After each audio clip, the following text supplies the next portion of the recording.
The world's rhinos are disappearing. In just a decade, more than 7,245 African rhinos have been lost to poaching. Almost daily incursions by sophisticated and ruthless poaching syndicates put immense pressure on protected area rangers and managers. If we don't give them the equipment and skills needed to respond to the realities of poaching on the ground, we run the risk of losing them and the wildlife they protect. There is no magic bullet to solve the poaching crisis. It will take a mix of the best tools we've got. This is where the Southern African Wildlife College is changing the game.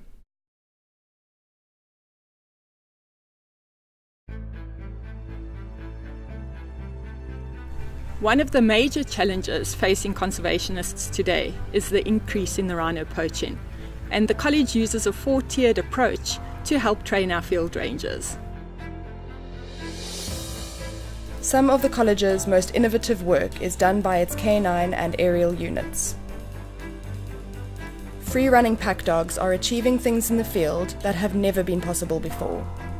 They can move 10 times faster than a human, covering up to 20 kilometers in a single operation, over impossible terrain and tough conditions. Their early success is attracting attention, and months of intensive training is paying off. In the college's area of operation, the Greater Kruger National Park, more than 1,000 rhinos a year are killed for their horn. With the work being done, these numbers are now finally dropping and poacher arrests are increasing. The college has developed a unique system of monitoring the free-running pack dogs from the air whilst tracking poachers. The Savannah aircraft has proved to be the perfect tool for this purpose, given its low flying capability as a light sports aircraft. Fixed-wing aircraft, in combination with the helicopter and the dog units, have become a very successful tool in counter-poaching operations. With the aircraft in the sky providing a suppression role, with the helicopter being able to be active low level, and with the dogs, it's become an absolute game changer. Integral to successful canine and aerial operations are the men and women working to combat wildlife crime. The role of the field ranger is almost always underestimated. I've worked in places where field rangers are there, but they get 300 rand in a bag of mealie meal. Whereas what you're really looking for is a professional on the ground.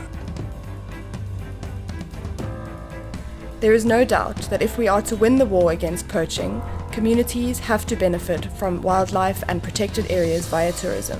Communities need to understand the value of tourism and the value of wildlife in order for them to want to protect it.